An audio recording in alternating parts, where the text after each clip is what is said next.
जासूस, भूत और शाही खानदान। चलिए आज आपको ले चलते हैं हिंदी के एक क्लासिक पल्प नॉवल की दुनिया में। एक ऐसी दुनिया जहां हर पन्ने पर एक नया राज और हर मोड़ पर एक नया खतरा छुपा हुआ है। तो तैयार हो जाइए इस धुंधले अतीत में छिपे रहस्यों को उजागर करने के लिए। और कहानी शुरू होती है एक डरावनी हंसी के साथ। ये आवाज है खातून की आत्मा की जो बदला लेने के लिए लौट आई है, और उसका पहला निशाना है देश का सबसे बड़ा जासूस।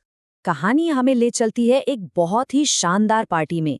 नियाग्रा होटल अपनी सालगिरह मना रहा है और शहर के सारे बड़े बड़े लोग वहां मौजूद हैं। लेकिन उन्हें क्या पता कि ये जश्न बहुत जल्द एक खूनी मंजर में बदलने वाला है। माहौल एकदम जबरदस्त है। दुनिया भर से कलाकार आए हैं। एक स्पेनिश सिंगर है जो अपनी आवाज का जादू चला रही है। एक चाइनीज जादूगर है जो तलवारों की धार पर नाच रहा है। लेकिन रात का सबसे बड़ा सरप्राइज तो कुछ और ही है, एक बोलता हुआ उल्लू। और फिर कुछ ऐसा होता है जिसकी किसी ने कल्पना भी नहीं की थी। वो उल्लू इंसानी आवाज में बोलना शुरू करता है, और ये कोई मजाक नहीं था। वो भारत में फैले भ्रष्टाचार और आबादी जैसी गंभीर समस्याओं पर एक पूरा भाषण देता है। सबके सब हैरान रह जाते हैं। पहले तो वो बड़ी बड़ी बातें करता है कि वो देश के गद्दारों को बेनकाब करेगा, लेकिन फिर अचानक उसका टोन बदल जाता है। वो ऐलान करता है कि उसका पहला शिकार कोई और नहीं बल्कि भारत का सबसे महान जासूस कर्नल विनोद होगा, और उसकी हत्या आज रात ही होगी। और बस इसके बाद तो हंगामा मच जाता है। उल्लू सीधा कर्नल विनोद पर हमला कर देता है, जो भेस बदलकर उसी भीड़ में मौजूद था। पूरे हॉल की बत्तियां बंद हो जाती हैं और अंधेरे में सिर्फ गोलियों की आवाजें और लोगों की चीख पुकार गूंजती है। अब एक तरफ तो होटल में ये सब चल रहा है और दूसरी तरफ कहानी हमें ले जाती है एक बिल्कुल अलग, सुनसान और रहस्यमयी शहर में, वीरानगढ़, जहां अतीत के साए आज भी जिंदा हैं। यहाँ हमारी एंट्री होती है रमेश की, जो एक जासूस है। उसे वीरानगढ़ के राजा ने एक केस सुलझाने के लिए बुलाया है, लेकिन उसे स्टेशन पर उतरते ही समझ आ जाता है कि इस जगह की हवा में कुछ तो गड़बड़ है। रमेश को जो गाइड लेने आता है वो उसे वीरानगढ़ के शाही परिवार की एक बड़ी ही दर्दनाक कहानी सुनाता है कि कैसे राजा के 2 जुड़वा बेटे पैदा हुए, जिनमें से एक का अपहरण हो गया, दूसरे को बचाने के लिए उसे दूर भेजना पड़ा। और फिर कैसे महल में रानियों की रहस्यमयी मौत हो गई और महल को प्रेतवाधित मान लिया। लेकिन रमेश को ये नहीं पता था कि ये गाइड नहीं बल्कि एक धोखा है। वो रमेश को नशीली सिगरेट पिलाता है और फिर उस पर हमला हो जाता है। रमेश जैसे तैसे अपनी जान बचाकर चलती गाड़ी से तो कूद जाता है, लेकिन दवा के असर से बेहोश हो जाता है। वो सीधा एक जाल में आ फंसा था। अब कहानी के दोनों सिरे, जो अब तक बिल्कुल अलग लग रहे थे, वो जुड़ने वाले हैं।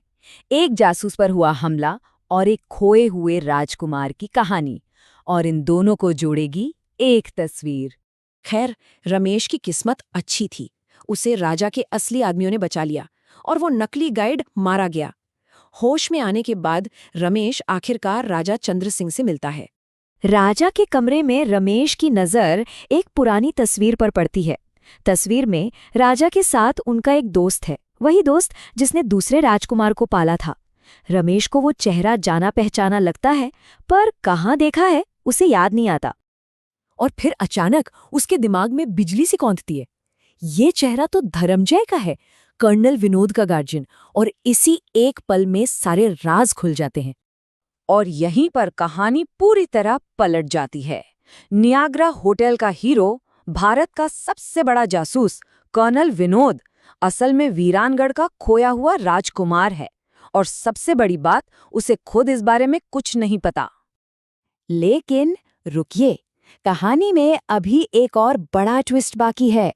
एक हमशक्ल, एक ऐसा जाल जो विनोद के लिए बिछाया गया है और जिसमें फंसने वाले हैं उसके अपने ही लोग। तो मामला ये है कि कहानी में एक नहीं 2 विनोद हैं।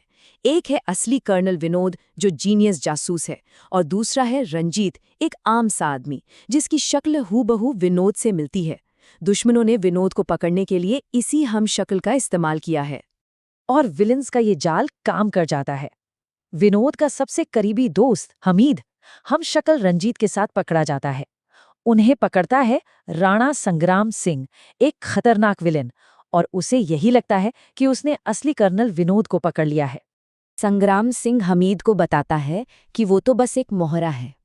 उसने ये किडनैपिंग किसी और के लिए की है, एक रहस्यमयी मास्टरमाइंड के लिए, जिसने बदले में उसे भारत का सबसे अमीर आदमी बनाने का वादा किया है। तो अब कहानी के सारे खिलाड़ी मैदान में हैं और हमारा हीरो कर्नल विनोद अपनी असली पहचान से अनजान चारों तरफ से दुश्मनों से घिर चुका है। दूसरी आग की लपटें उसे अपनी चपेट में लेने के लिए बिल्कुल तैयार हैं। जरा सोचिए विनोद की हालत।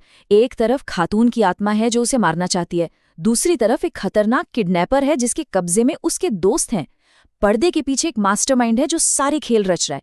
उसके अपने पुश्तैनी घर में एक भूत और एक शाप उसका इंतजार कर रहा है। और सबसे बड़ी बात, उसे खुद नहीं पता कि वो कौन है और ये सब उसके साथ क्यों हो रहा है।